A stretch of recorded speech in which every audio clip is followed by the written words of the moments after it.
I was eating breakfast when my husband calmly said, "I'm going to stay at my ex's place for a month, so it's not really wrong if I tell you first." His daughter watched me like it was some funny challenge. I didn't argue. I wrote up the papers and let them sign.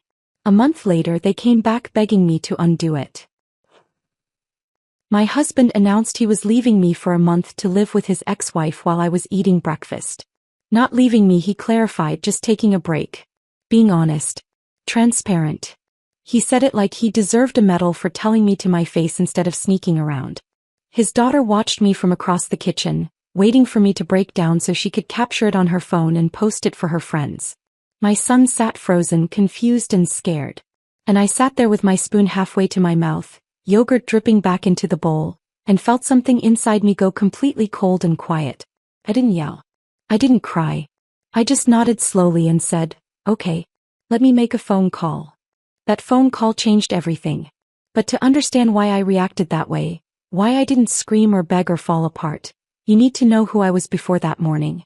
You need to understand the life I'd built, the warning signs I'd been collecting like evidence. And the moment I decided I wasn't going to be the kind of woman who ignored what was right in front of her face. My name is Addison Hayes.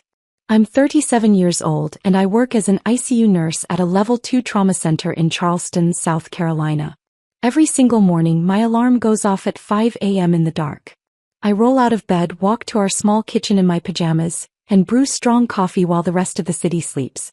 I pull on my scrubs, navy blue, practical, worn soft from too many washes, and I leave for work before the sun comes up. My shifts are 12 hours long.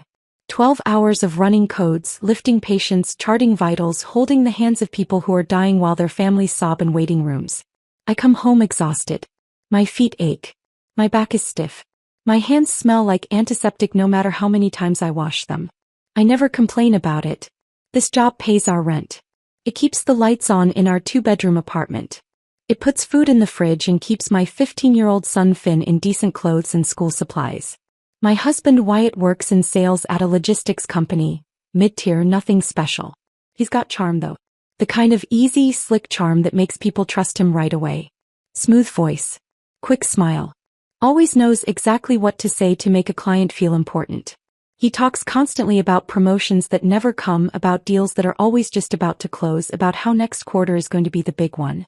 I learned a long time ago to just nod and smile while I handle the checkbook and make sure the bills get paid on time. Our apartment is small. 2 bedrooms, 1 bathroom, a kitchen so narrow that 2 people can barely stand in it at the same time. It feels crowded with 4 of us living there. Me, Wyatt, Finn, and Wyatt's 19-year-old daughter Morgan, who's been home from community college for the summer. Morgan has her father's confidence but none of the charm. She's loud. Opinionated. Always on her phone, always scrolling, always recording videos or taking selfies. She has a way of reminding me in small cutting ways that I'm not her real mother. Never directly. Just little comments here and there. Little looks that say exactly what she's thinking. For a while we had a routine that almost felt normal. Sunday mornings we'd do meal prep together. All 4 of us crowded into that tiny kitchen, chopping vegetables, portioning out chicken breasts into plastic containers for the week ahead. Wyatt would talk about work, complain about difficult clients, incompetent coworkers, unfair managers. Morgan would scroll through her phone, occasionally glancing up to show us some video or add a sarcastic comment. Finn would help quietly, keeping his head down, trying not to get in anyone's way. I'd chop and measure and pack, keeping everything organized, keeping the peace. Weeknights we'd stream shows together. Wyatt always picked what we watched. We'd sit on the couch. Me on one end, Wyatt on the other, Finn squeezed in the middle. Morgan would sprawl in the armchair with her phone in her lap, half watching, half scrolling. We'd share a bowl of popcorn. Make occasional comments about the plot. It wasn't passionate. It wasn't exciting.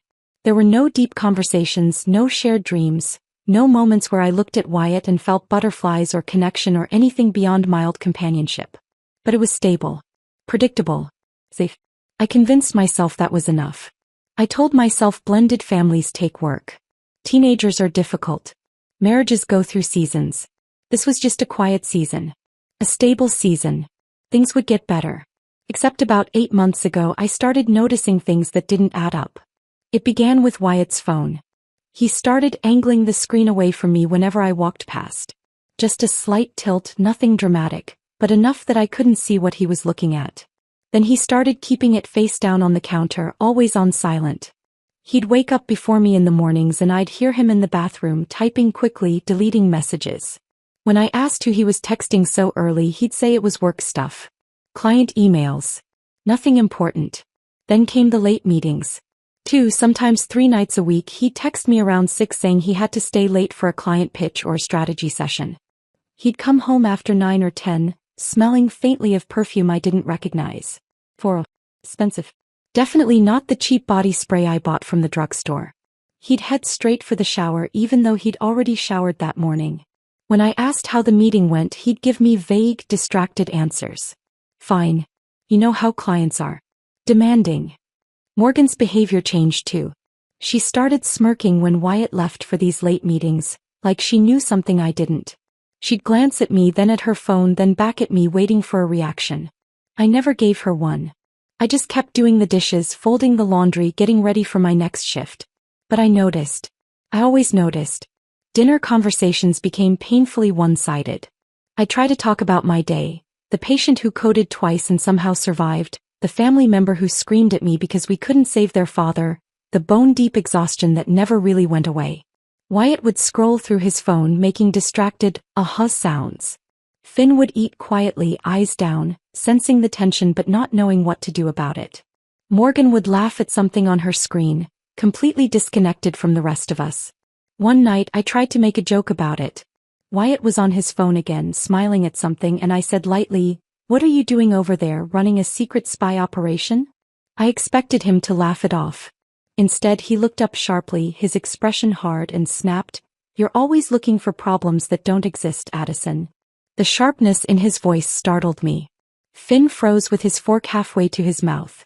Morgan looked up from her phone, suddenly interested, like she could smell conflict brewing. I didn't respond. I just stood up, cleared my plate, and went to bed early that night. That's when I started keeping track.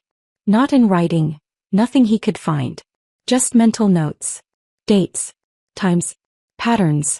I'm a nurse. I've spent years in an emergency room watching people ignore warning signs until it was too late. I've held the hands of women with broken ribs and black eyes who swore they just fell down the stairs. I've listened to them make excuses for men who'd put them in hospital beds. I've watched them walk back out the door into the same dangerous situations, convincing themselves it would get better, that they were overreacting, that love meant giving endless second chances. I swore I would never be one of those women. So when my gut started screaming that something was wrong, I didn't ignore it. I didn't tell myself I was being paranoid or insecure or controlling. But I also didn't explode. I didn't accuse. I didn't make a scene. I watched. I documented. I waited. I noticed that Wyatt's late meetings always fell on Tuesdays and Thursdays. I noticed that Morgan got overly cheerful on those nights, making cryptic comments like, "Dad works so hard, doesn't he?" while watching me carefully for a reaction. I noticed that Finn had started spending more and more time in his room with his headphones on, avoiding the growing tension in our apartment. I told myself I was being smart. Prepared. And then 2 days before that breakfast conversation, I found the hotel receipt in Wyatt's jacket pocket. I wasn't snooping. I was checking pockets before doing laundry, something I'd done 100 times before. But there it was. Hotel room. Mount Pleasant. Tuesday night. The same Tuesday he'd told me he was working late on an urgent client pitch. I stood there in the dim morning light holding that crumpled receipt and felt something shift inside me. Something cold and final and perfectly clear. I didn't confront him. I folded the receipt carefully and put it back exactly where I'd found it. Then I finished the laundry, went to work, ran my shift, and came home like nothing had changed. But everything had changed. I knew the truth now. And I was ready to act on it.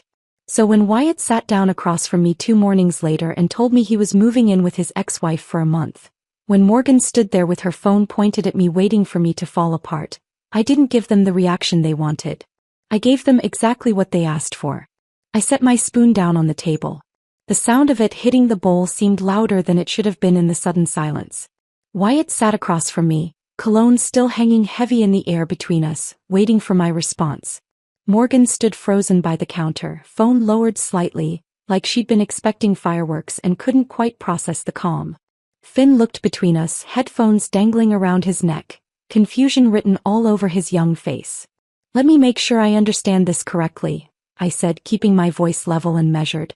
You're planning to move in with your ex-wife for a month, and you think telling me in advance makes it acceptable? Wyatt nodded, completely serious. I'm being transparent, Addison. Isn't that what you always say you want? Honesty. I felt that strange calm settle deeper into my bones. The same calm that comes over me in the emergency room when a patient is coding and there's no time for panic, only action. Every move calculated. Every decision clear. Transparency is important, I said quietly. I appreciate it. But if you walk out that door, you're not taking any part of what I've built with you. His expression shifted slightly. Less confident now. What's that supposed to mean? It means if you go under a formal 30-day separation agreement. Legal signed binding. No financial support from me during that month. No access to joint accounts. You want to live like you're single, you'll fund it like you're single. The kitchen went dead silent. Morgan's mouth actually fell open slightly. Wyatt blinked like he was waiting for the punchline, waiting for me to smile and say I was kidding. You can't be serious, he finally said. Completely serious. Morgan recovered first, her voice sharp with indignation. That's insane. You're trying to control him. This is exactly why he needs space from you. I turned my head slowly to look at her. No, Morgan. This is called protecting myself. Something you'll understand one day when you're old enough to earn what you have instead of having everything handed to you. Her face flushed red. You can't talk to me like that. I just did. Wyatt stood up abruptly, rattling the table. Coffee sloshed in my cup. You can't just cut me off financially because you're upset, Addison. That's not how marriage works. You're the one leaving the marriage, Wyatt, I said, still sitting, still calm. I'm just making sure the boundaries are clear. He stared at me, jaw working like he was trying to find the right words to make me back down. When he couldn't find them, he laughed. A sharp, bitter sound. You're bluffing. You won't actually do this. I stood up, picked up my bowl, walked it to the sink and rinsed it carefully. Then I turned around and looked him directly in the eye. Try me. Something in my voice must have registered because he went quiet. Morgan was typing furiously on her phone now, probably texting someone about what a terrible person I was. Finn sat completely still, watching everything like he was trying to make himself invisible. Wyatt cleared his throat, straightened his shoulders, trying to regain control of the situation. Fine. Draw up whatever you want. I'm not going to fight you on some piece of paper. But you're making a huge mistake, Addison. When you calm down and realize how ridiculous you're being, don't expect me to just forget this. I'll keep that in mind, I said. He grabbed his phone off the counter and walked toward the bedroom. Morgan followed him, shooting me a look that was pure venom. I heard them talking in low, urgent voices behind the closed door. Probably strategizing. Probably convinced I'd cave within 24 hours. Finn stayed at the counter, staring down at his uneaten cereal. When he finally looked up at me, his eyes were watery but he wasn't crying. Mom, what's happening? I walked over and sat on the stool next to him. Your stepdad made a choice. I'm making sure I'm protected. That's all. Is he really leaving? Looks that way. Because of her? He didn't say Lacey's name, but we both knew who he meant. Yeah, buddy. Because of her. He nodded slowly, processing. Are you okay? That question broke something small inside me, but I didn't let it show. I put my hand over his. I will be. We both will be. He nodded again, then put his headphones back on and went to his room. I heard the door close softly. I stood alone in the kitchen, the morning sun starting to stream through the window, and pulled out my phone. My hands were steady as I scrolled through my contacts and found the number I needed. David Marks. Attorney. I'd worked with him on a patient advocacy case about a year ago. A woman whose husband had tried to make medical decisions against her wishes. David had been sharp, efficient, no nonsense. Exactly what I needed now. I texted him. Need a separation agreement drafted today. Can you meet this afternoon? His response came within 2 minutes. 2 p.m. My office. Bring timeline and any relevant details. I typed back, I'll be there. Then I opened a new note on my phone and started writing. Every date I could remember. Every late meeting. Every time Wyatt had come home smelling like perfume. Every smirk from Morgan. Every lie about client pitches and strategy sessions. I wrote it all down in clear, simple bullet points. By the time I finished, I had 2 full pages of documentation spanning 8 months. About an hour later, Wyatt emerged from the bedroom with a duffel bag. Morgan was right behind him, her own bag slung over her shoulder. I was sitting at the table with a cup of tea, scrolling through my phone, looking completely unbothered. "I'll be back for the rest of my stuff later," Wyatt said, not quite looking at me. "Fine. And we'll talk about this separation thing when I get back. You'll see how unnecessary it is." I didn't respond. Just took another sip of tea. Morgan stopped in the doorway, turned back and said with a smirk, "You know, Addison, Dad's being really decent about this. Most women wouldn't even get told. You should actually be grateful." I looked up at her slowly. "You might want to pay attention to what happens next, Morgan. Consider it a life lesson." She rolled her eyes. "Whatever." Then she pulled out her phone, angled it to get both her and Wyatt in the frame and snapped a selfie. I watched her type a caption, probably something about real family sticking together. She hit post and looked at me like she'd won something. They left without saying goodbye to Finn. I heard Wyatt's car start in the parking lot, heard them drive away, and then the apartment was quiet. I sat there for another minute, finishing my tea, then I stood up and got ready for my meeting with David. At exactly 2 p.m. I walked into his office. It was small, practical, lined with law books and filing cabinets. David sat behind his desk, mid-50s, graying hair, reading glasses perched on his nose. He looked up when I came in and gestured to the chair across from him. "Addison. Good to see you, though I wish it was under better circumstances." "Me too. Tell me what's going on." I laid it all out. The affair. The hotel receipt. The announcement this morning. Wyatt's twisted logic about honesty. Morgan's involvement and cruelty. My need to protect myself financially and legally. David listened without interrupting, taking notes. When I finished, he sat back and studied me for a moment. "You want a clean separation agreement. 30 days. No financial commingling during that period." "Exactly. And you want it airtight so he can't claim you abandoned him or acted in bad faith." "Yes." He nodded slowly. "I can have this drafted by end of day. You'll have exclusive possession of the apartment. No removal of property without written consent. Vehicles titled in your name stay with you. Joint accounts frozen.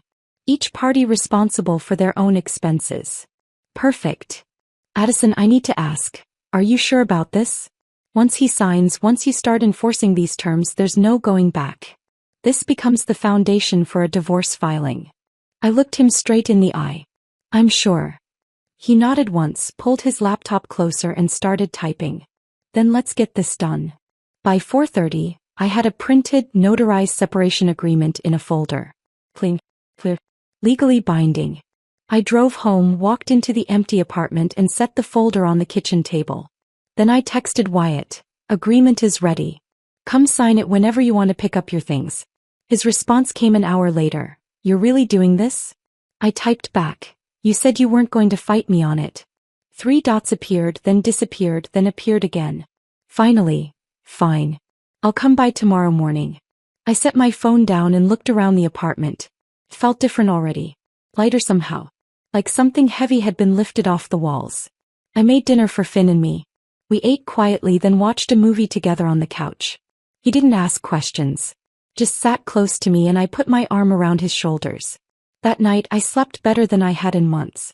And the next morning, when Wyatt showed up to sign the papers he hadn't bothered to read, I knew exactly what was coming next. Wyatt showed up the next morning at 9:30, right when he said he would. I heard his key turn in the lock, then stop. He tried it again. Nothing. I watched through the peephole as confusion crossed his face, then irritation. He knocked. 3 sharp raps. I opened the door, holding the folder with the separation agreement inside. "Locks changed already?" he asked, trying to sound amused but not quite pulling it off. "Safety precaution," I said. "The agreement's right here. You can read it in the living room if you want." He stepped inside, looking around like he expected something to be different.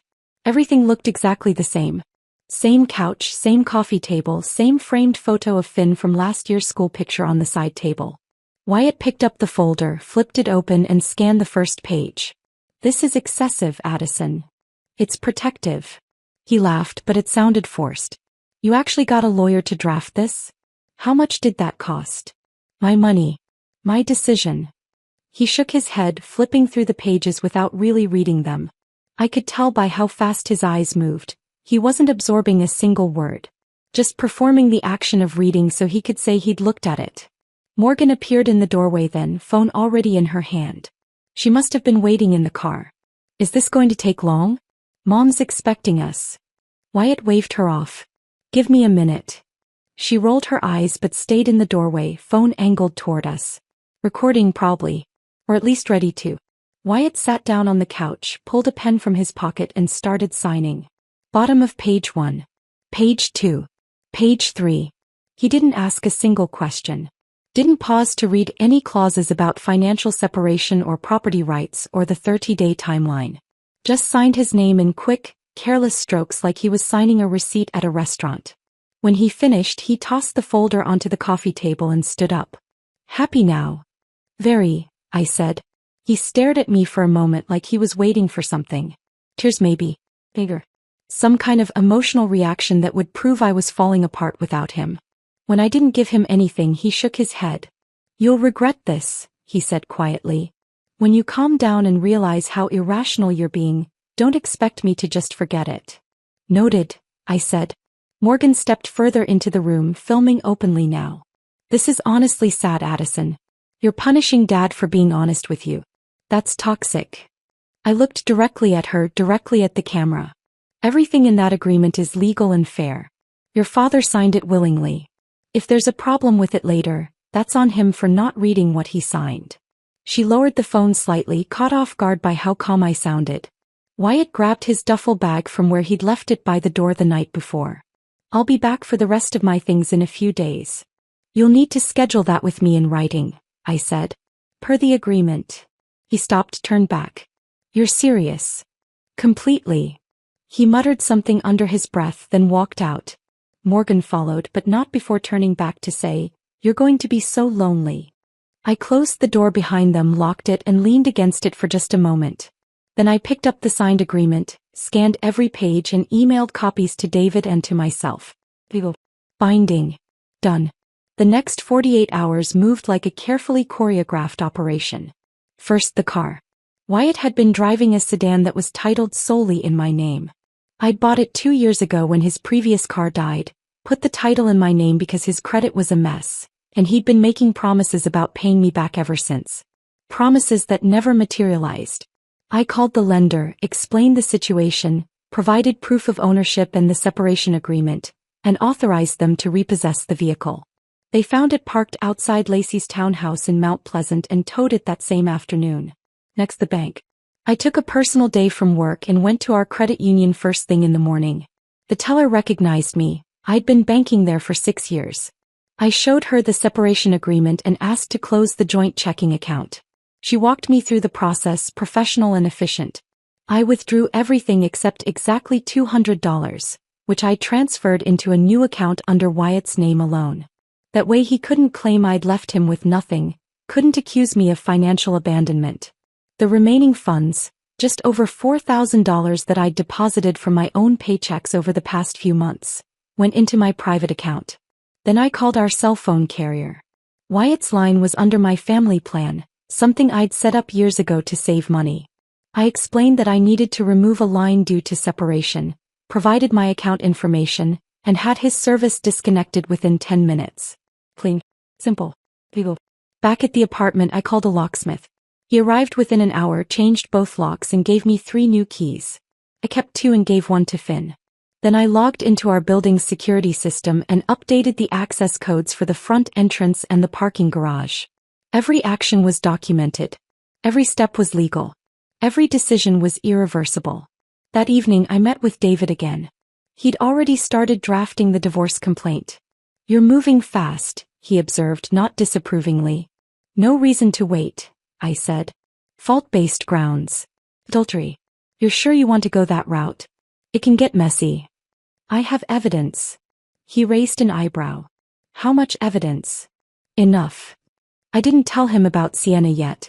That card I'd play when I needed it. David nodded slowly. Hey. I'll file within the week. He'll be served at the address you provided. Lacey's townhouse in Mount Pleasant. Got it.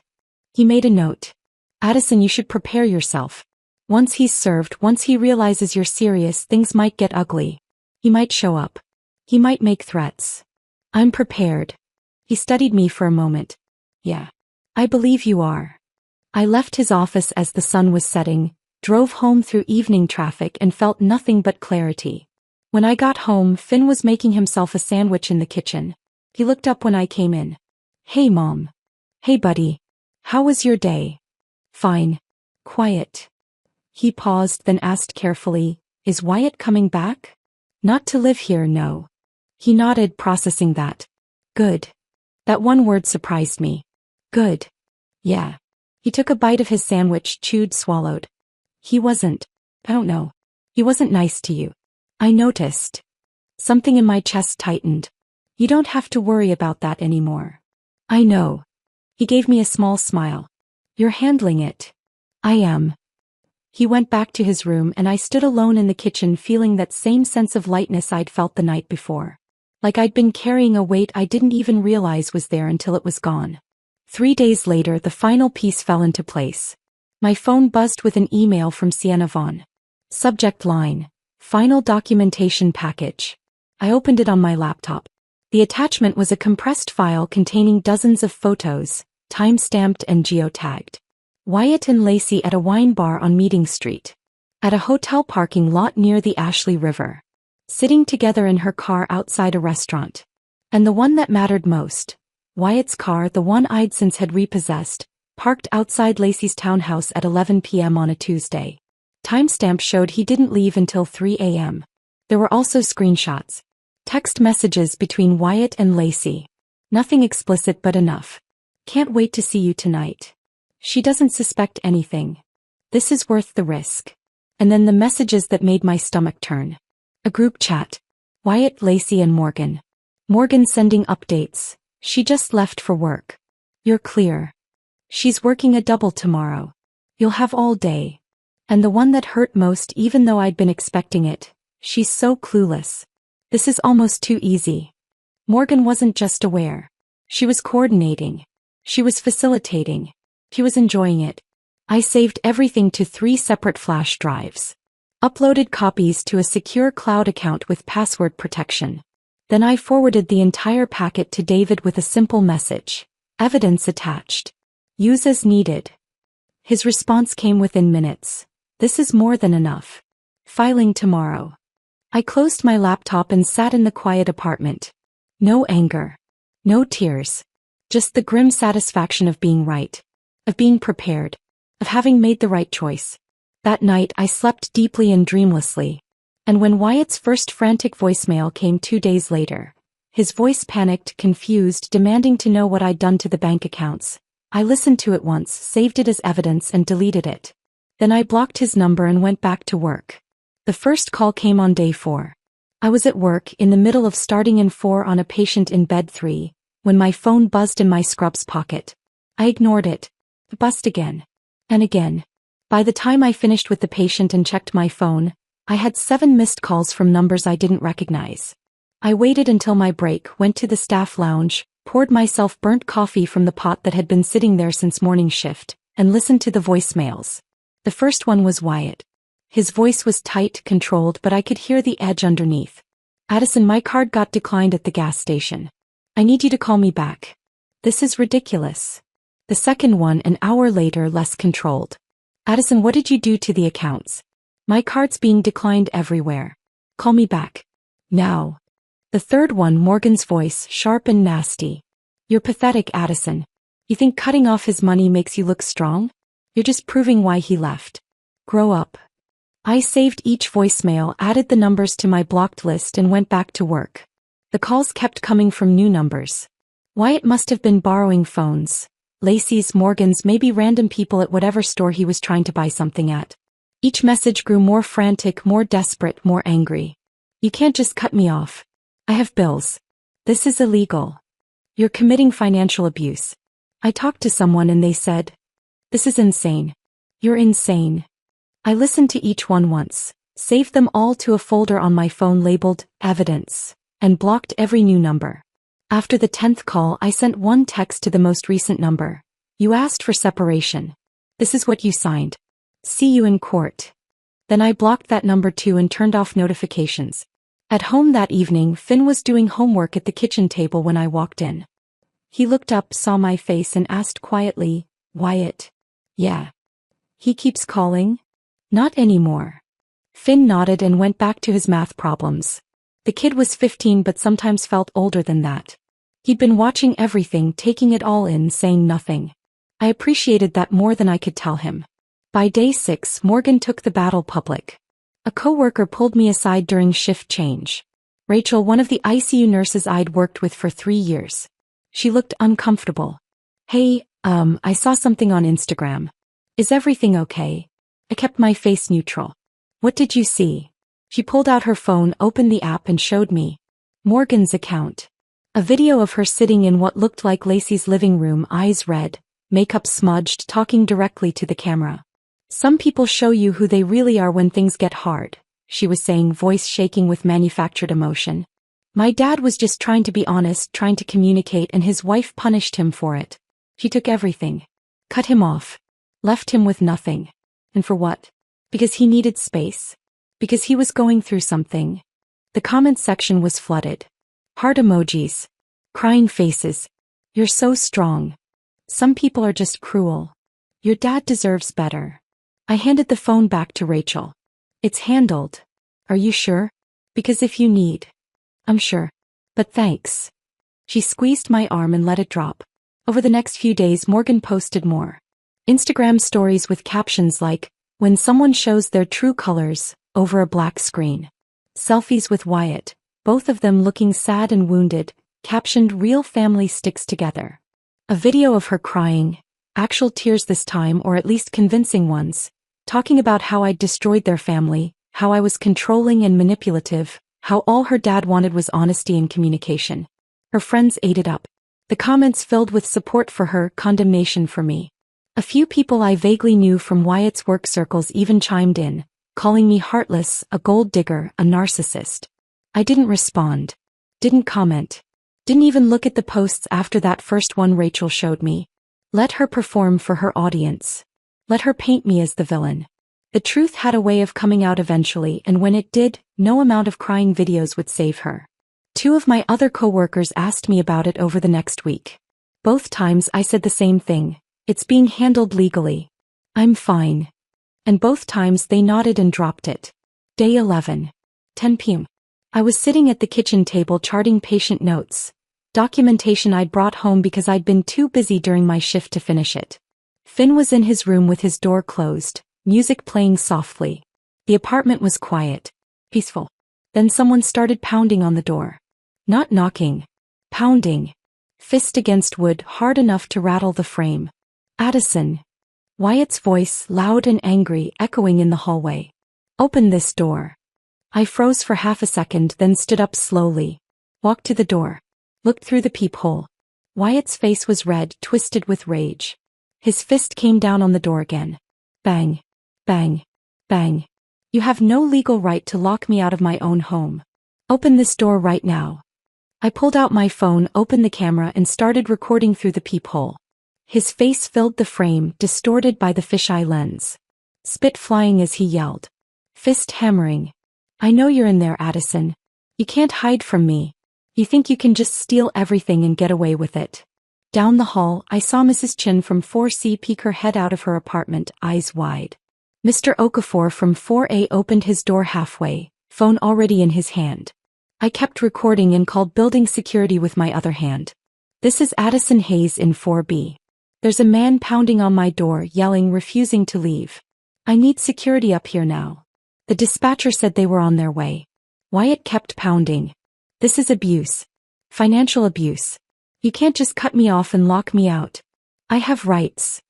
"Sir, you need to calm down." Mr. Okafor's voice, firm and clear. "You're disturbing the whole floor." Wyatt whipped around. "Mind your own business." "You're making it everyone's business," Mr. Okafor said calmly. 2 security guards appeared at the end of the hallway, walking fast. I stopped recording and stayed by the door listening. "Sir, you need to leave the property." The first guard, a broad-shouldered guy I'd seen around the building. "This is my apartment. Do you have a key?" "No, but..." "Do you have legal documentation saying you're allowed to be here?" "She changed the locks illegally. Sir, if you don't leave right now, we're calling the police." Silence. Then Wyatt's voice, lower but still shaking with anger. "This isn't over. Leave. Now." I heard footsteps. Retreating. The elevator ding. Then quiet. A knock on my door, gentle this time. "Ms. Hayes?" "It's building security." "He's gone." I opened the door. The two guards stood there, professional and calm. "You okay?" the first one asked. "I'm fine. Thank you. We're going to file an incident report. If he comes back, call us immediately. If he tries this again, we'll involve the police." "I appreciate that." The second guard handed me a printed form. "Fill this out and drop it off at the front desk tomorrow. We'll keep it on file." I thanked them again. They left. I closed the door, locked it, and leaned against it for a moment. Finn's door opened. He stood there in his pajamas, face pale. "Was that Wyatt?" "Yeah." "Is he gone?" "Yeah, buddy. Security took care of it." He nodded, processing. "Good." I walked over, put my hand on his shoulder. "You okay?" "Are you?" "I am." He hugged me quickly, then went back to his room. I heard his door close, heard his music start up again. I went back to the kitchen table, forwarded the video to David along with a message. "Incident at my apartment tonight. Security involved. Report attached tomorrow." His response came 5 minutes later. "Good documentation. This strengthens your case significantly."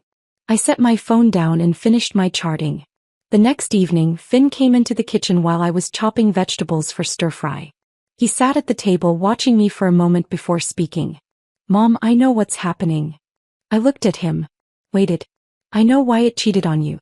I know Morgan was helping him. And I know you're protecting us." His voice didn't shake. He wasn't asking for reassurance or permission to feel a certain way. He was just stating facts, the way I'd taught him to approach problems. Calmly, clearly, without unnecessary emotion. "Yeah, buddy," I said quietly. "That's exactly what's happening." He nodded. "I'm glad you're doing something about it. I was worried you'd just let it happen." That hit me harder than I expected. "You were worried?" "Yeah.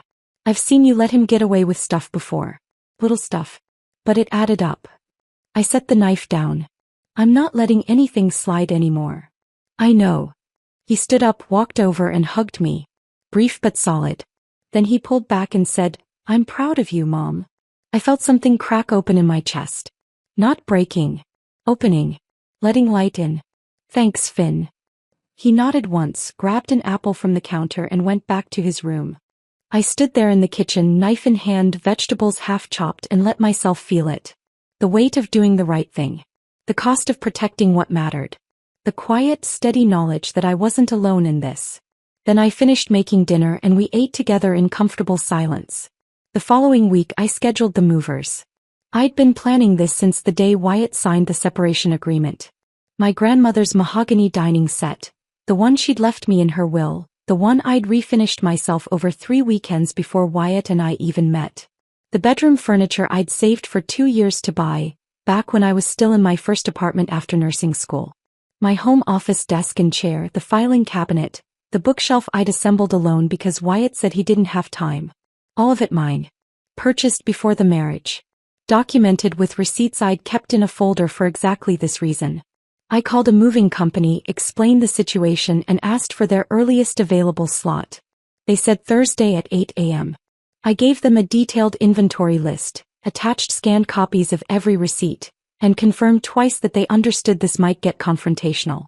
The manager, a woman named Paula with a no-nonsense voice, said, "We've handled worse. Just make sure you're there to authorize everything." Thursday morning I woke up early. Made coffee. Dressed in jeans and a plain t-shirt. Finn was still asleep. I told him to stay in his room no matter what he heard. At 7:45 I went down to the parking lot and waited. The moving truck pulled in at 8 on the dot. 2 men got out. One older, heavy-set with gray hair and steady hands, the other younger, lean, moving with efficient purpose. The older one introduced himself as Joe. "Miss Hayes." "That's me. We've got your list." Shouldn't take more than 2 hours if everything goes smoothly. It might not go smoothly, I said. My husband might show up. He signed a separation agreement, but he's been difficult. Joe nodded like he'd heard it all before. We'll handle it. You just point us to what goes and what stays. I let them into the apartment. Showed them the dining set, the bedroom furniture, the office setup. They worked quickly, wrapping everything in blankets, using dollies to move the heavier pieces. I stood on the balcony watching them load the truck, feeling strangely calm. That's when I heard the car. Tires screeching into the parking lot. Engine revving too loud. I looked down and saw Wyatt's car. The one I'd had repossessed had apparently been replaced, probably by Lacey, skid into a spot near the truck. He jumped out before the engine even stopped. Morgan was right behind him, phone already in her hand, recording. What the hell do you think you're doing? Wyatt's voice carried across the parking lot, sharp and furious. The movers paused. Joe looked up at me. I stayed where I was, arms folded, and said nothing. Wyatt stormed toward the truck. That's my furniture. You can't just take it. Joe stepped between Wyatt and the truck, calm and unmovable. Sir, we have documentation showing Ms. Hayes purchased these items before the marriage. We're operating legally. I don't care what you think you have. That's theft. Morgan rushed forward, phone held high, filming everything. You can't just take our stuff. This is robbery. We're calling the police. Go ahead, I called down from the balcony. My voice cut through the noise, clear and cold. Call them. I have receipts for every single item being removed. The separation agreement Wyatt signed gives me exclusive rights to property I owned before the marriage. Everything here is mine. Wyatt's face went red. You're insane. You can't do this. I already am. He moved toward the truck like he was going to physically stop them from loading the next piece. My grandmother's china cabinet. Joe stepped in front of him again, this time with his hand raised. Sir, you need to step back. That's my house. My furniture. It's not, I said louder now. It's my apartment. My furniture. And if you touch anything or interfere with these movers doing their legal work, I'll have you arrested. Morgan whipped around, aiming her phone at me. You're destroying this family. You're evil. By now, neighbors had started coming outside. Mrs. Chin from 4C stood on her balcony, arms crossed, watching with open curiosity. Mr. Okafor was in his doorway with his wife, both of them frowning at the scene. Mrs. Albertson from 3B, a retired schoolteacher who'd lived in the building for 15 years, stepped out onto her balcony and called down. Wyatt, you're making a fool of yourself. Leave that woman alone. Wyatt spun toward her. Stay out of this. You've been staying out at all hours for months, Mrs. Albertson said, voice sharp and clear. We all noticed. Don't come back now acting like you're the victim. Wyatt's mouth opened then closed. Morgan kept filming, panning between me and the neighbors, probably trying to capture something she could spin online. Everyone's just going to stand there and let her steal? Morgan shouted at the growing crowd. Mr. Kim, a quiet man who rarely spoke to anyone, called out from his doorway. It's not stealing if it's hers. Morgan's face flushed. He turned back to the movers. You're going to regret this. We're suing all of you. Joe didn't even look at her. Just kept wrapping the china cabinet, securing it with straps, nodding to his partner to help lift it onto the dolly. Wyatt tried one more time to block them, stepping directly in front of the truck. Joe sighed, pulled out his phone and dialed. Yeah, I need police assistance at the Riverside Apartments, Building 4. We've got someone interfering with a legal move. Wyatt's eyes widened. You're calling the cops on me? You're trespassing and interfering with contracted work, Joe said calmly. So yeah, that did it. Wyatt stepped back, hands up, voice shaking with barely controlled rage. Fine. Take it. Take everything. You're going to regret this, Addison. When you're sitting alone in that empty apartment with nobody, you'll realize what you threw away. I looked down at him, meeting his eyes. I already know what I threw away. And I'm better off without it. Morgan let out a bitter laugh. You're going to be so lonely. Mrs. Chun called down from her balcony. She's got her son. He's got her job. She's got more than you think. Morgan turned, filming Mrs. Chun now. Oh, so everyone's just against us? You made it easy, Mrs. Chun said and went back inside. The movers finished loading. Joe handed me a clipboard with the inventory list. I signed it, confirmed the delivery address for my storage unit, and thanked them. You handled that well, Joe said quietly. Seen a lot of ugly divorces. You kept your cool. Learned it at work, I said. He nodded, climbed into the truck, and drove away. Wyatt and Morgan stood in the parking lot watching the truck disappear. A few neighbors were still outside watching them. Nobody said anything, but the judgment was clear in their silence. Wyatt turned to look up at me one last time. This isn't over. Yes, it is, I said. Then I went inside and closed the balcony door. I stood in the apartment looking around. It was emptier now. The dining table was gone, leaving a bare spot on the floor where the rug had protected the wood. The bedroom looked strange without the furniture I'd brought into the marriage. My office was stripped down to the walls. But it didn't feel empty. It felt clean. I made myself a cup of tea, carried it out to the balcony, and sat down. The morning sun was warm on my face. The parking lot below was quiet again, neighbors gone back inside, drama over. I waited for the sadness to come. For regret or doubt or some kind of emotional collapse now that the confrontation was done. It never came. Instead, I felt light. Free. Like I'd been holding my breath underwater for months, years maybe, and had finally surfaced. My lungs filled with clean air. My shoulders dropped. The tension I'd been carrying since the morning Wyatt announced he was leaving, maybe even since long before that, finally released. I thought about the women I'd seen in the year. The ones with broken bones and broken spirits who kept going back. The ones who made excuses, who believed the promises, who convinced themselves they couldn't survive alone. I'd held their hands. I'd documented their injuries. I'd watched them walk back out into the same dangerous situations, and I'd felt helpless every single time. I'd sworn I would never be one of them. And I wasn't. I finished my tea, washed the cup, and went to check on Finn. He was awake, sitting on his bed with his headphones on, scrolling through his phone. He looked up when I opened the door. Is it done? It's done. Wyatt showed up? Yeah. Made a scene. Neighbors saw the whole thing. Finn nodded slowly. Good. Now everyone knows. I hadn't thought about it that way, but he was right. Now everyone knew. The people who lived in this building, who saw me every day, who'd been watching for months. They knew the truth now. Not Morgan's version. Not Wyatt's spin. The truth. That night I slept better than I had in months. And when I woke up the next morning, the apartment still felt lighter. 3 weeks after the movers left, David called me at work. We've got a court date, he said. Judge Harmon. 2 weeks from today. 9 a.m. I was in the break room, halfway through a turkey sandwich, still wearing my scrubs from the morning shift. That's fast. Judge Harmon moves quickly on cases with clear evidence. She doesn't waste time. Good. Wyatt's attorney filed a response. They're claiming the separation agreement was signed under duress and that you're being vindictive.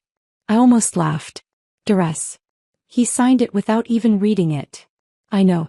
I've got the video you took, the timeline, everything. We're solid. Just be prepared for him to try to make you look bad. I'm prepared.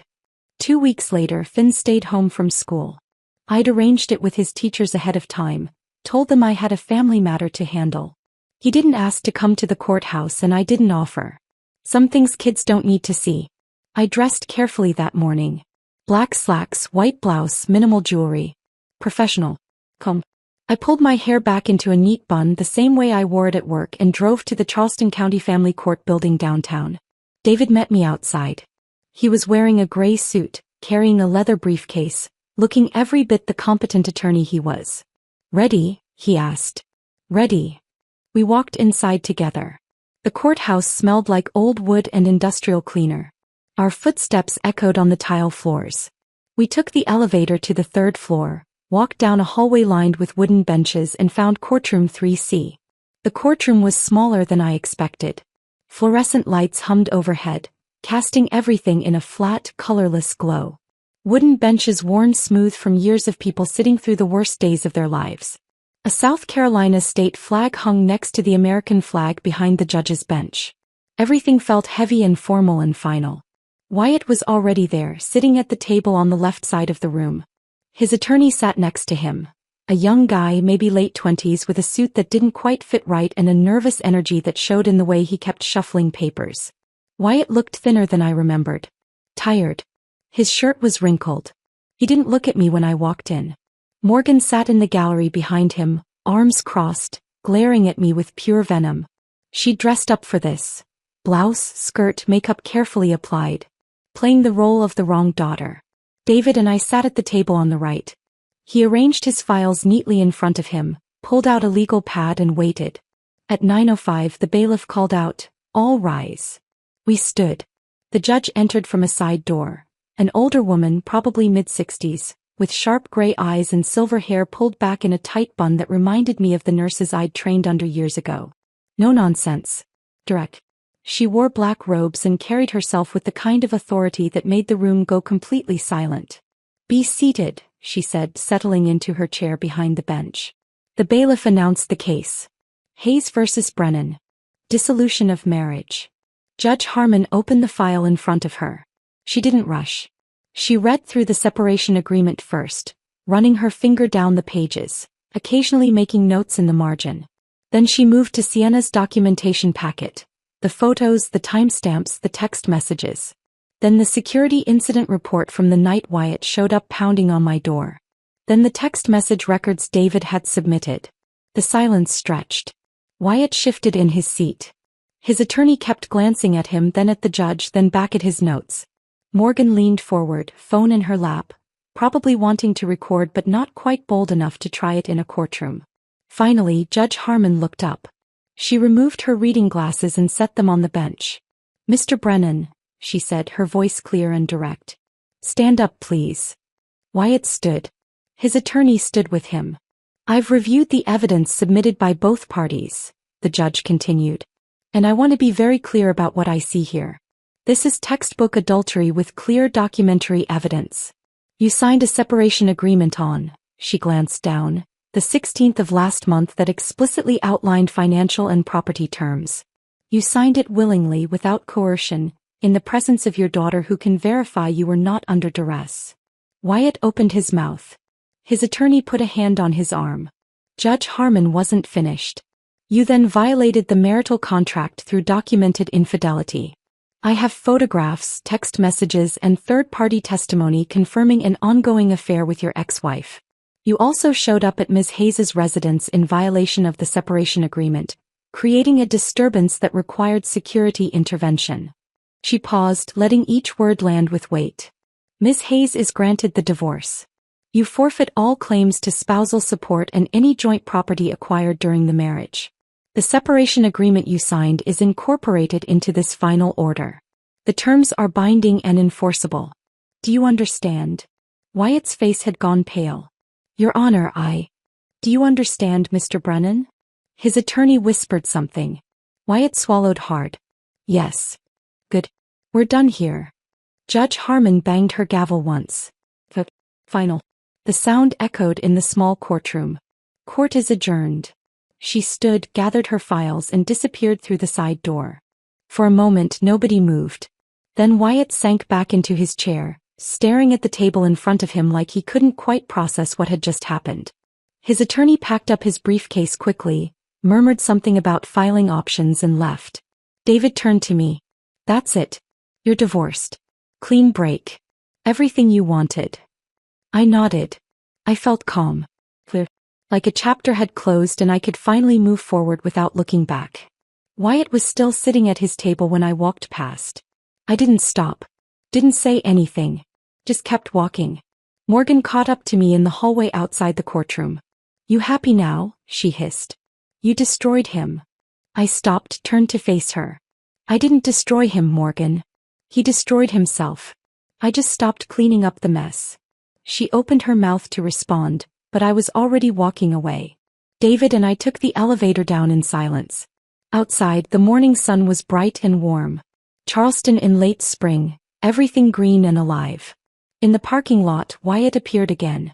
I was unlocking my car when I heard his footsteps behind me. "Addison." I turned. He looked smaller somehow. Deflated. "You think you've won?" His voice was shaking, but not with anger this time. With something closer to desperation.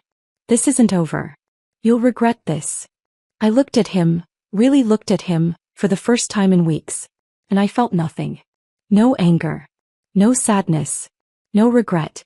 Just a distant, clinical observation of a man I used to know. It's been over since you walked out that door, Wyatt, I said quietly. You just didn't realize it yet. He stared at me, mouth opening and closing like he was trying to find words that wouldn't come. I got in my car, started the engine and pulled out of the parking space. In my rearview mirror I saw him standing there alone, hands in his pockets, watching me drive away. He got smaller and smaller until he disappeared completely around a corner. That image stayed with me. Not because it hurt, but because it didn't. I drove home, changed out of my court clothes and made myself lunch. Then I called Finn. It's done, I said when he answered. Officially. Officially. How do you feel? I thought about it. Free.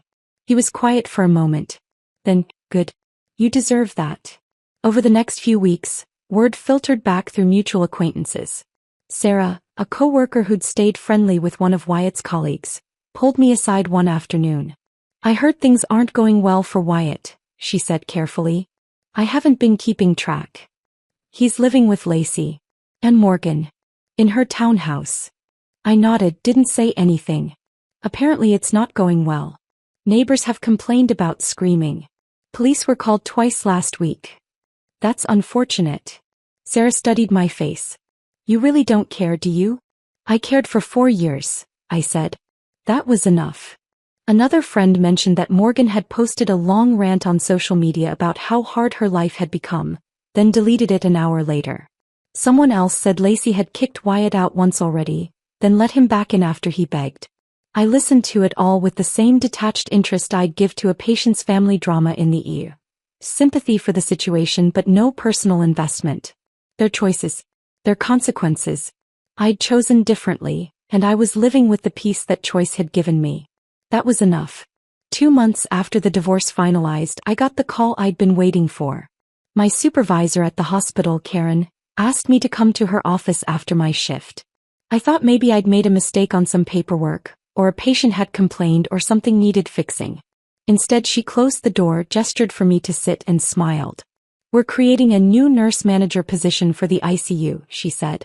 Better hours, better pay, more responsibility. I'd like to offer it to you. I sat there for a moment, processing. Me. You've been here 6 years, Addison. You're reliable, competent, and the staff respects you. It's yours if you want it. I didn't hesitate. I want it. Good. You start next month.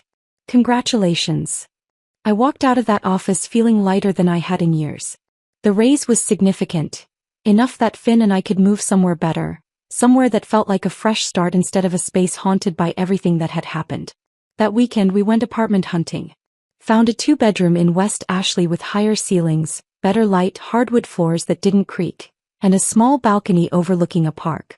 The rent was more than our old place, but with my new salary it was manageable. Finn stood in the empty second bedroom, sunlight streaming through the window, and said, "Can I paint it?" "What color?" "Navy blue." "Yeah, buddy. It's your room. Paint it however you want." His face lit up in a way I hadn't seen in a long time. We moved in 3 weeks later. Finn painted his room himself, rolled up his sleeves, covered the floor with tarps, and worked methodically until every wall was a deep, rich blue. He set up his desk by the window, arranged his books on the shelf, hung posters of bands and video games, and finally had a space that felt completely his. I took my time with my own room. Bought new bedding, soft gray sheets, a thick comforter, pillows that actually supported my neck after long shifts. Hung curtains that blocked out the morning light so I could sleep in on my days off. Set up a small reading chair in the corner with a lamp and a side table for my coffee. Within weeks I started noticing changes in Finn. Small things at first. He smiled more easily. Hummed while he did homework. Started bringing friends over after school. Something he'd stopped doing entirely during the last year of my marriage. I'd hear laughter coming from his room, the sound of teenage boys talking too loud about things that didn't matter, and I'd feel something warm settle in my chest. His grades improved. He joined the school's robotics club, something he'd mentioned wanting to do a year ago but never followed through on. Now he stayed late twice a week working on projects, came home excited, talking about motors and circuits and competitions. One evening I was making dinner when I heard him on the phone in his room. He was laughing. Really laughing, the kind that comes from deep in your chest and doesn't stop. I stood in the kitchen listening and realized I hadn't heard him laugh like that in over a year. Maybe longer. The weight we'd both been carrying was finally gone. Around the same time, word started filtering back about Wyatt. It came in pieces, through different people like a puzzle assembling itself without me asking for it. Sarah from work mentioned she'd heard things weren't going well. Another nurse, Beth, said her neighbor lived near Lacey's townhouse and had complained about noise. A former co-worker of Wyatt's ran into me at the grocery store and said, awkwardly, that he'd heard Wyatt was going through a rough patch. I nodded politely each time, didn't ask for details, didn't engage. But the information kept coming anyway. Then about 3 months after the divorce, Rachel sent me a link. Have you seen this? She texted. You might want to. I was sitting on my balcony, coffee in hand, enjoying a rare quiet morning. I clicked the link. Facebook. Wyatt's profile. A video titled, Speaking My Truth. I almost didn't watch it. Almost deleted the message and went back to my coffee. But curiosity got the better of me. The video started with Wyatt sitting in what I recognized as Lacey's living room. Floral couch, beige walls, cheap framed art. His eyes were red. His voice shook slightly like he was barely holding it together. I just want to be honest with people who care about me, he began. Because I've been going through something really difficult and I think it's important to share my story. He went on for another minute. Talked about how he'd tried to be transparent with me, how he'd made mistakes but owned up to them, how I'd punished him for being honest. He used words like controlling, financially abusive, vindictive. He painted himself as the victim of a cold, heartless woman who destroyed their family out of spite. The comments section was already filling up. Sympathy poured in. You're so brave for sharing this. Some people are just toxic. You deserve so much better, man. I watched about 30 seconds more, then closed the browser. Let him perform. Attention was the drug he'd been chasing his whole life, and I wasn't his supplier anymore. I finished my coffee, deleted the link from my messages, and went back to reading my book. During the marriage, I'd let so many friendships fade. Wyatt hadn't liked when I went out without him. He'd always had some comment when I made plans, questioning why I needed to see people so often, suggesting we spend the evening together instead, making me feel guilty for wanting time with friends. Eventually I'd stopped trying. Stopped texting people. Stopped making plans. Shrunk my world down to work and home and the small, suffocating space Wyatt had carved out for me. After the divorce, I started reaching out again. Tentatively at first, then with more confidence. Rachel was the first. We'd been in nursing school together, studied through endless nights fueled by coffee and stress, promised we'd stay close after graduation. Life had gotten in the way, her marriage, my marriage, work schedules that never aligned. But when I texted her, she responded immediately. Coffee this weekend? I asked. Yes. Absolutely. Saturday morning. We met at a cafe near the hospital. When I walked in, she stood up and hugged me so tight I thought my ribs might crack. I've missed you, she said. I've missed you too. We sat for 3 hours. Talked about everything. She told me she'd wanted to say something during my marriage, had seen the way I'd changed, the way I'd stopped laughing, stopped being myself. But she hadn't known how to bring it up without pushing me away. I'm sorry I didn't say anything, she said. I wouldn't have listened, I admitted. I wasn't ready. You're ready now. Yeah. I am. We started meeting every other week. Sometimes for coffee, sometimes for lunch, sometimes just walking around downtown Charleston talking about nothing and everything. Having her back in my life felt like finding a piece of myself I'd forgotten existed. I joined a book club that met at a local library. Went to a colleague's birthday party and stayed out until midnight, dancing and laughing and remembering what it felt like to just exist without constantly monitoring someone else's mood. Reconnected with people from college, from old jobs, from different chapters of my life that I'd closed off when Wyatt decided they weren't worth my time. I remembered who I'd been before I'd made myself smaller to fit his ego. That woman was still there. Just buried. Now she was breathing again. One Saturday morning I woke up naturally. No alarm. No jolt of panic. No dread about what the day might bring. Sunlight streamed through my bedroom window, warm and soft. I lay there for a moment, just breathing, feeling the weight of the comforter, listening to the distant sounds of the park below. Kids laughing, a dog barking, someone playing music. I got up, made coffee and carried it out to the balcony. Sat in my pajamas, hair messy, no makeup, no agenda. I opened a book I'd been meaning to read for months and just existed. No one criticized how I was spending my time. No one needed anything from me in that moment. No one was keeping score. Around 10, Finn emerged from his room, still in his pajamas, hair sticking up in every direction. He made himself breakfast, eggs and toast slightly burnt but edible, and brought it out to the balcony. "Morning, Mom." "Morning, buddy." He sat down in the chair next to me, ate quietly for a minute, then said, "This is nice." "What is this?" "Just us. The apartment. Everything." I looked at him. 15 years old, growing into someone I was proud of, someone who'd survived the chaos and come out stronger. "Yeah," I said. "It is." That afternoon we went to the park. Threw a frisbee back and forth, badly, laughing every time one of us missed. Got ice cream from a truck parked near the playground. Sat on a bench watching people walk by, talking about nothing important. His robotics project, a movie he wanted to see, whether we should get a dog.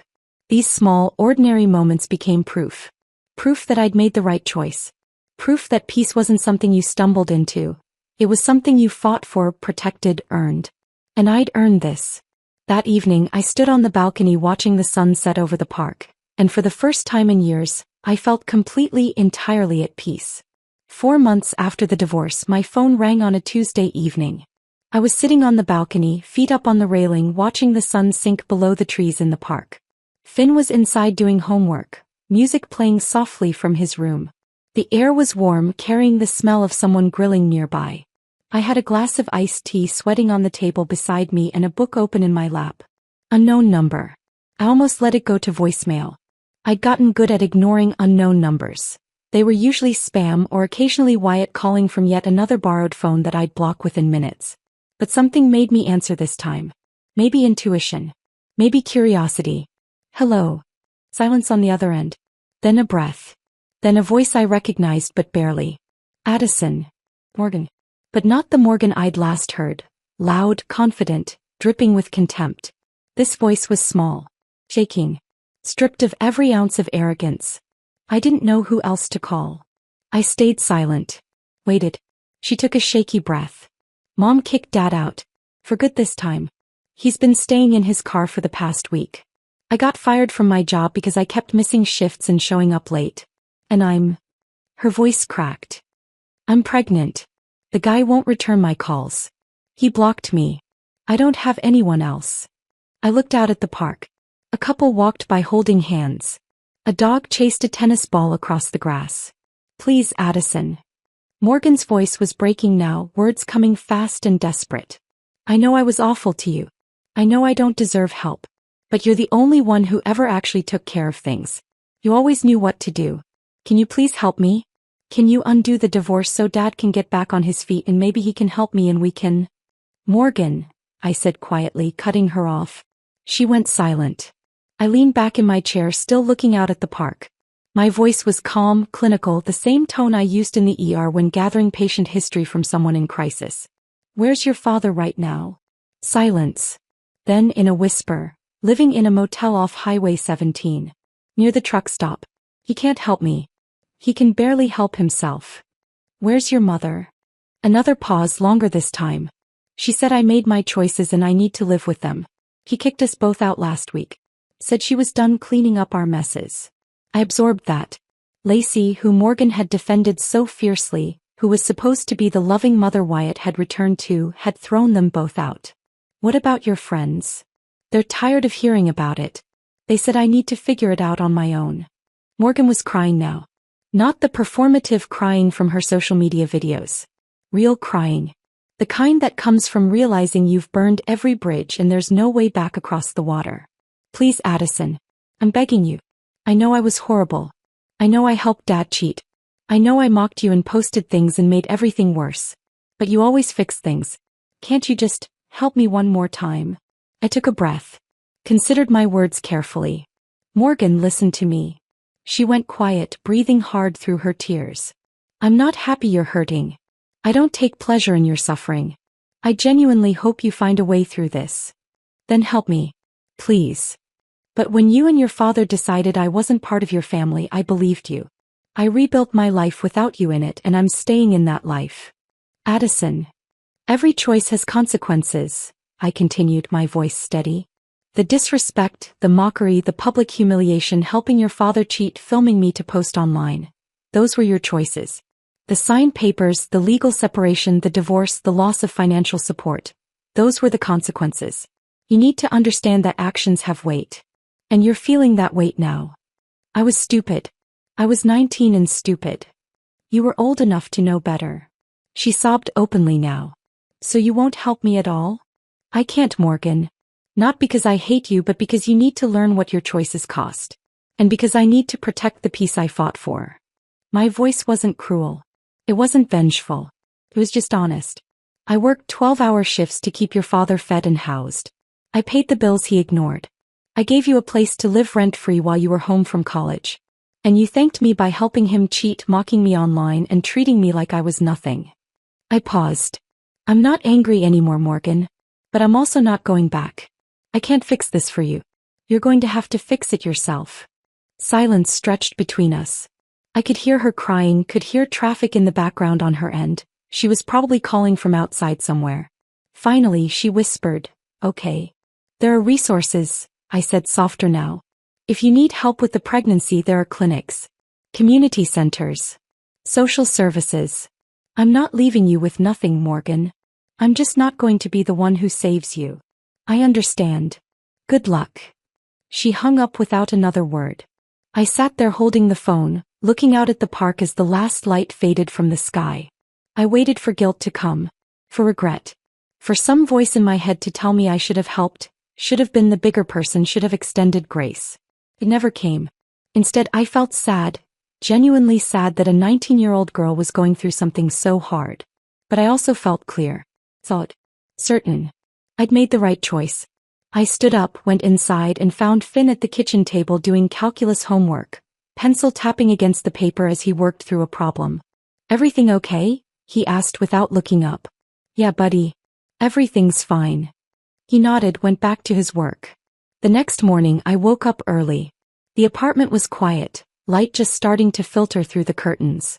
I made coffee, got dressed, and knocked on Finn's door. "You awake?" "Yeah. Want to get breakfast out?" He appeared in the doorway, hair messy, still in his pajamas. Really? Go get dressed." 20 minutes later, we were sitting in a booth at our favorite pancake place downtown. The restaurant smelled like butter and maple syrup, the kind of warm, comforting smell that makes everything feel okay. Finn ordered the stuffed French toast. I got a vegetable omelette and a side of fruit. We sat by the window watching people walk by on the sidewalk.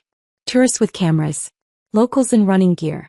A man walking 3 dogs tangled in leashes. "There's a girl," Finn said suddenly, not looking at me, focused very intently on his orange juice. "Yeah. In my biology class.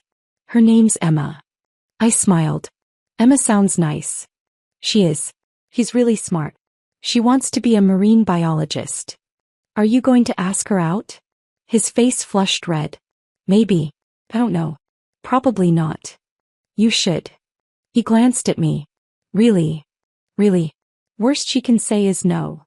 He nodded slowly, considering. "Yeah. Maybe." We ate in comfortable silence for a while. He told me about his robotics project. They were building an automated sorting system for a local charity. I told him about a funny patient interaction from my shift yesterday. We talked about nothing important and everything important at the same time. When we finished, we walked to the park and threw a frisbee for a while. He was terrible at it. I was worse. We laughed every time one of us missed, which was most of the time. "Mom," he said after a particularly bad throw that sailed into the bushes. "Yeah. I'm really glad we moved. I'm glad it's just us now." I looked at him, 15 years old, growing into someone I was genuinely proud of, someone who'd survived chaos and come out kinder for it. "Me too, buddy." "Are you happy?" The question caught me off guard. I thought about it. Really thought about it. "Yeah," I said. "I am." He smiled. "Good." That afternoon I sat on the balcony with my book while Finn worked on homework inside. The sun was warm. The park below was full of life. Kids playing, couples walking, someone practicing guitar on a bench. I thought about Morgan's call. About Wyatt living in a motel. About Lacey kicking them both out. About the life I could have stayed in. The life of fixing everyone else's messes, of being the responsible one, of sacrificing my peace for people who didn't value it. And I thought about the life I'd chosen instead. This apartment. This peace. This version of myself who didn't shrink to make room for someone else's ego. Some people only learn what they had when they lose the person who held everything together. And when that happens, you don't go back to teach them the lesson again. You keep walking toward the life you deserve. I picked up my book, turned the page, and kept reading. The sun was warm. My coffee was still hot. Finn was humming in his room. And I was exactly where I was supposed to be. If this story of calculated justice had you hooked from start to finish, hit that like button right now. My favorite part was when Addison handed Wyatt those separation papers and he signed without reading a single word. What was your favorite moment? Drop it in the comments below. Don't miss more powerful stories like this. Subscribe and hit that notification bell so you never miss an upload.